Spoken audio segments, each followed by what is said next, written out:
کہتے ہیں کہ بشیرہ نام کا ایک میراثی اپنے گاؤں اور میراثی فیملی کو چھوڑ کے شہر آ گیا۔ کام پیدائش سے ایک ہی کرتا چلا آیا تھا، تو شہر میں بھی گلے میں ڈھول ڈالے، رنگین کپڑے پہنے، لمبے بال دھمال کے انداز میں ہلاتے تابڑ توڑ ڈھول بجاتا پھرتا تھا۔ جیسا کہ ہر کسی کا ایک دن آتا ہے، تو اسے بھی ایک دن کسی میوزک ڈائریکٹر نے اپنے اسٹوڈیو میں بھرتی کر لیا، جہاں سے بشیرہ ترقی کرتے کرتے پہلے اسسٹنٹ ڈائریکٹر بنا اور پھر اپنا الگ اسٹوڈیو بنا کر میوزک ڈائریکٹر استاد بشیر خان کے نام سے شہرت پائی۔ وقت گزرتا گیا، استاد بشیر کی دھنیں عالمی سطح پر مقبول ہوئیں۔ فلموں میں استاد کا نام میوزک کی مد میں شامل ہونا کامیابی کی ضمانت ہوتا۔ بات نگار ایوارڈ سے تمغہ حسن کارکردگی تک پہنچی۔ لالی سے بولی اور پھر ہالی تک کا سفر منٹوں میں طے ہوا۔ آسکر کے لیے نامزدگی ہوئی، امریکہ منتقلی اور پھر مستقل سکونت اختیار کی۔ گوری میم سے شادی بھی ہوئی۔ ڈاکٹریٹ کی اعزازی سند آکسفورڈ نے عطا کی۔ میلوں، نمائشوں کے فیتے کٹوائے گئے۔ فراری میں ڈرافٹنگ اور 5 اسٹار ہوٹلوں کے سوئمنگ پول میں ڈبکیاں بھی لگیں۔ دنیا کے سفر اور پذیرائی بھی ملی۔ برطانیہ میں مشرق کی آواز، جاپان میں مہاتما بدھ کا پرتو اور افغانستان میں واجب القتل بھی قرار دیا گیا۔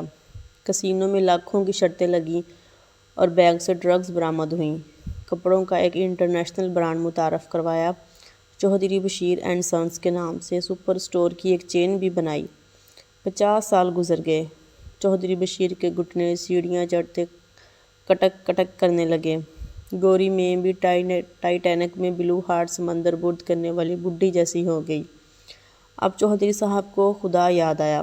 حج کیا، برف جیسی سفید داڑھی چھوڑی، 5 وقت نماز شروع کی، وطن واپس آئے، انسانیت کی خدمت کے لیے ٹرسٹ قائم کیا، وعظ و نصیحت کی، رمضان ٹرانسمیشن میں غریبوں کے گردے کے آپریشن کرانے، اپنے گاؤں میں بقیہ زندگی گزارنے کا فیصلہ کیا۔ گاؤں میں حویلی تعمیر کی، کنواں کھدوایا، اسکول بنوایا، اپنے ماں باپ کی قبر پر مقبرہ اور استاد حاجی رشید خان مرحوم اور حجن بی بی اللہ بچائی خاتون مرحومہ کا کتبہ بھی آویزاں کیا۔ مسجد و مدرسے کی تعمیر بھی کروائی اور حویلی میں آخری ایام یاد الہی میں گزارنے لگے۔ گاؤں میں چوہدری بشیر خان کی عزت و احترام اور رعب و دبدبے کا یہ عالم تھا کہ جہاں سے وہ کلف لگے سوٹ اور اونچے شملے کی پگڑی میں ملبوس گزرتے، لوگ سلام چوہدری صاحب کہہ کر جھکتے۔ اہم مسائل کے فیصلے چوہدری صاحب کی حویلی کے صحن میں سنائے جاتے۔ غریبوں کا علاج ہو کہ بچوں کی شادی، اسکول کی تقسیم اسناد ہو یا الیکشن مہم، چوہدری صاحب کی شرکت کے بغیر سب کچھ ادھورا تھا۔ پھر ایک روز چوہدری صاحب کی خوب روح پوتین سے ملنے امریکہ سے گاؤں آئی۔ پہلی بار گاؤں کا ماحول اور کلچر دیکھا، اچھا لگا۔ چند دن رہنے کا فیصلہ کیا۔ گاؤں سے باہر کار میں گھومنے نکلی۔ ایک پراڈو سے گاڑی کا معمولی سا ایکسیڈنٹ ہوا۔ پراڈو سوار سے بحث، تعارف، دوستی اور پھر محبت ہو گئی۔ بات شادی تک جا پہنچی۔ چوہدری صاحب لڑکے کے باپ سے ملے، حسب نسب پوچھا، جواب ملا چوہدری فرزند علی نام ہے، پڑوس کے گاؤں میں جاگیر ہے، پیسے کی ریل پیل ہے، اچھا اور با اثر خاندان ہے۔ چوہدری صاحب نے فیصلہ بچوں پر چھوڑ دیا۔ بقیہ خاندان بھی گاؤں آیا۔ نکاح کی تاریخ طے ہو گئی، حویلی سجا دی گئی۔ شادی کی محفل تھی، بارات پہنچی۔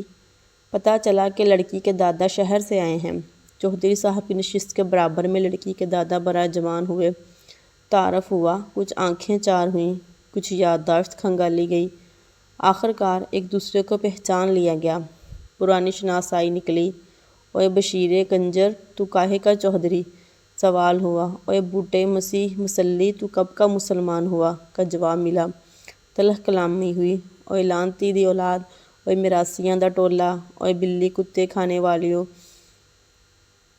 اوئے شیدے ناجیر اولادو۔ شرکا حیرت سے دیکھ رہے تھے۔ گالیاں ایسی تھی کہ لوگوں کے وضو ٹوٹ جائیں۔ لوگ کانوں کو ہاتھ لگاتے واپس جا رہے تھے۔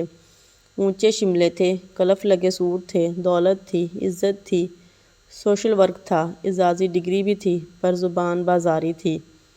ماؤں کے بچے چھوڑ کے آشناؤں کے ساتھ بھاگ جانے کے قصے تھے، ناجائز تعلقات کی داستانیں تھیں۔